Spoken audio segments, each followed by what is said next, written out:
Welcome to பின் குறிப்பு channel. இன்னைக்கு நம்ம சூப்பர் எக்ஸைட்டிங்கான ஒரு டாபிக் பார்க்க போகிறோம். Time travel. நம்ம தமிழ் புராணங்களில் அதை பற்றி என்னென்ன சொல்லியிருக்காங்க, என்னென்ன கதையில் ஒரு ஹிண்ட்டாக கொடுத்துருக்காங்கிறத இன்னைக்கு நம்ம பார்ப்போம். சயின்ஸில் நம்ம இப்போ சொல்கிற theory of relativity, time dilation, இந்த மாதிரி கான்செப்டெல்லாம் நம்ம ஏன்ஷியன்ட் புராணங்களில் கதைகளாக நம்மளுக்கு சொல்லப்பட்டிருக்கு. இது கோயின்சிடென்ஸா இல்லை அவங்களோட கற்பனையாங்கிறத நான் உங்ககிட்டே விடுறேன், நீங்கள் யோசிச்சுக்கோங்க. இன்னைக்கு நம்ம 2 கதை பார்க்க போகிறோம். ஒன்று ராஜா கக்கூட்மியும் அவங்களோட பொண்ணு ரேவதியோட கதையும், இன்னொன்று ராஜா லவணா அவரோட கதையும் பார்க்க போகிறோம்.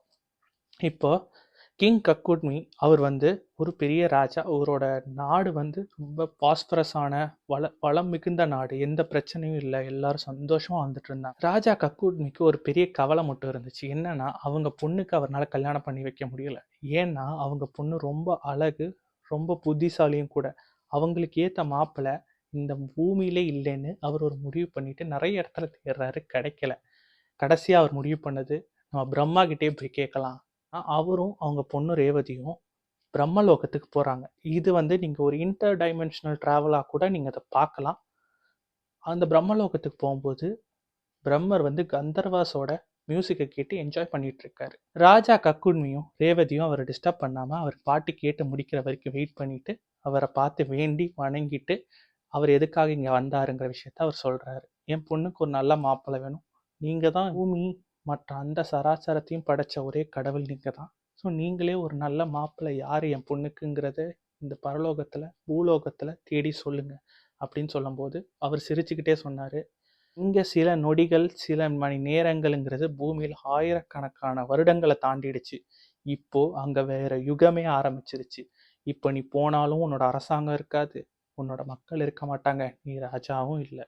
கக்குட்மிக்கும் ரேவதிக்கும் ரொம்ப ஷாக். அவங்க என்ன பண்றது, இப்போ நாங்கள் திருப்பி போகும்போது நாங்கள் என்ன பண்றது, எங்களுக்கு யார் என்ன வழி அப்படின்னு கேட்கும்போது பிரம்மர் சொல்றாரு, இப்போ பூமியில துவாப்ரா யுகா ஆரம்பிச்சிருச்சு. அங்க கிருஷ்ணர் இருக்காரு. அவரோட அண்ணன் பல்ராமன் தான் ரேவதிக்கு ஏற்ற மாப்பிள்ளை. ராஜா கக்குட்மியும் ரேவதியும் திருப்பி பூமிக்கே வராங்க. அங்க பார்த்தா பூமி பல வருடங்களை கடந்திருக்கு. பூமி அவங்க பார்த்த மாதிரி இல்லை, அவங்க மக்கள் இல்லை. அவங்க ஆச்சரியத்துல உறைஞ்சு போறாங்க. அதுக்கப்புறம் அவங்க பலராமனை தேடி ரேவதிக்கும் பலராமனுக்கும் கல்யாணம் நடக்குது. இதுதான் கதை. இப்போ நீங்க பார்த்தீங்கன்னா இது ஒரு பியூர் சயின்ஸ் கான்செப்ட் தான். டைம் டைலேஷன் டிஃப்ரெண்ட் ரன்ஸில் டிஃப்ரெண்ட் டைம் வேறு வேறு ஸ்பீடில் மூவ் ஆகும். சேம் ஐன்ஸ்டைன் ரிலேட்டிவிட்டி சொல்கிறது தான். பிரம்மலோகத்தில் வேறு மாதிரி டைம் ஸ்பீடில் மூவ் ஆகுது, பூலோகத்தில் வேறு மாதிரி டைம் ஸ்பீடில் மூவ் ஆகுது. Time is relative. இப்போ நம்ம 2வது கதையை பார்த்தோன்னா ராஜா லாவணா. இவர் அரசாங்கத்தில் ஆட்சி நடந்துட்டு இருக்கும்போது ஒரு முனிவர் அவர் கையில் ஒரு மந்திர கோல் இருந்துச்சு. அதை காட்டி நம்ம ராஜாவை ஹிப்னடைஸ் பண்ணிட்டார், வசியம் பண்ணிட்டார். அவர் வசியம் பண்ண உடனே எல்லாரும் ராஜா அப்படி இருந்த நிலைமையில அப்படியே உறைஞ்சிட்டார். எல்லாரும் பார்க்குறாங்க, ராஜானால நகர முடியல. ராஜா இப்படியே உறைஞ்சு சிலை மாதிரி நிற்கிறார். ராஜா லாவணா எந்திரிச்சு பார்க்கும்போது அவரை சுற்றி காடு தான் இருந்துச்சு. அவர் ஒரு வேடன் மாதிரி இருந்தார், ஒரு ஹண்டர். அவருக்கு ஒரு குடிசை வீடு தான் இருந்துச்சு. அவர் வேற யாரோட வாழ்க்கையை வாழ்கிற மாதிரி அவருக்கு ஃபீல் ஆச்சு. வேற வழி இல்லாமல் அந்த வாழ்க்கையை அவர் வாழ ஆரம்பிச்சார். இந்த வாழ்க்கையில் அவர் ஒரு ஏழை, ஒரு புவர் ஹண்டர். அவர் கொஞ்ச நாள் போக போக அவரோட வாழ்க்கையை அன்றாட வாழ்க்கையவே ஹண்ட் பண்ணி வாழ ஆரம்பிச்சு அங்கே ஒரு ட்ரைபல் பொண்ணை பார்த்து கல்யாணம் பண்ணி இயர்ஸ் பாஸ் ஆகுது. குழந்தைகள் பிறக்குது, ஃபேமிலி நடக்குது, ஃபேமிலி ஸ்ட்ரகிள்ஸ் நடக்குது. ஒரு ராஜாவா இல்லாமல் ஒரு ஏழையா அவரோட வாழ்க்கை எப்படி இருந்திருக்குங்கிறது நீங்களே நினச்சி பாருங்க. நம்மளுக்கு எல்லாருக்கும் இருக்கிற ஸ்ட்ரகிள்ஸ் அவருக்கும் இருந்துச்சு. கடைசியில் அவருக்கு வயசானதுக்கப்புறம் சாகிற நிலைமையில சாவு அவர் கண்ணு முன்னாடி வந்தப்ப அவர் டக்குன்னு கண்ணு முழிக்கிறாரு. பார்த்தா திருப்பியும் அவரோட ராஜாங்கம் இருக்கு. அவர் செலமா நின்னதுலேருந்து ஃப்ரீஸ் ஆகுறாரு. அவர் சுற்றி முற்றி பார்க்குறாரு. அவரோட மந்திரிகள் எல்லாரும் இருக்காங்க, அவரோட மக்கள் எல்லாம் இருக்காங்க.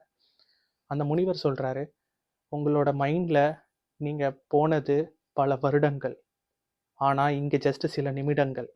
இந்த கான்செப்ட் இதுவும் அதே மாதிரி தான். நம்ம மைண்டாக இருந்தாலும் அது ஒரு வேற இடம், வேற ஒரு லோகம், வேற ஒரு ரெல்ம்.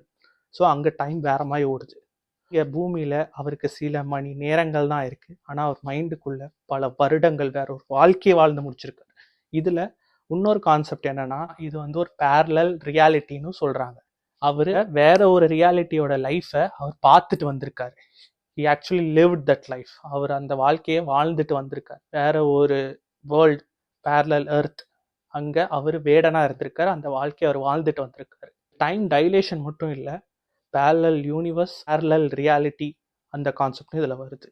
ஸோ நம்ம முன்னோர்கள் சயின்ஸ் கான்செப்டை கதையாக எழுதி வச்சாதான் நம்ம கேட்போன்னு எழுதியிருக்காங்களா, இல்லை உண்மையிலேயே அதில் ஹிண்ட் கொடுத்துட்டு போயிருக்காங்களா அப்படிங்கிறத நீங்கள் யோசிச்சு பார்த்துக்கோங்க. இந்த மாதிரி மைண்ட் ப்ளோயிங்கான கான்செப்டை நான் இன்னும் நிறைய உங்களுக்கு கொண்டு வரணும். நம்ம புராணாஸ், ஏன்ஷியன் டெக்ஸ்டிலேருந்து, மாயன்ஸில் இருக்குது, நார்ஸில் இருக்குது, ஏன்ஷியன் க்ரீக்கில் இருக்குது. ஸோ அதெல்லாம் நான் உங்களுக்கு கொண்டு வந்து சேர்க்குறேன். நெக்ஸ்ட் வீடியோவில் பார்க்குறேன். இந்த வீடியோவை உங்களுக்கு ரொம்ப இன்ட்ரெஸ்டிங்காக பட்டுச்சுன்னா லைக் பண்ணுங்கள், ஷேர் பண்ணுங்கள், கண்டிப்பாக சப்ஸ்கிரைப் பண்ணிவிட்டு பாருங்கள். கமெண்ட்டில் சொல்லுங்கள் நீங்கள் இதை நம்புறீங்களா இல்லையான்னு.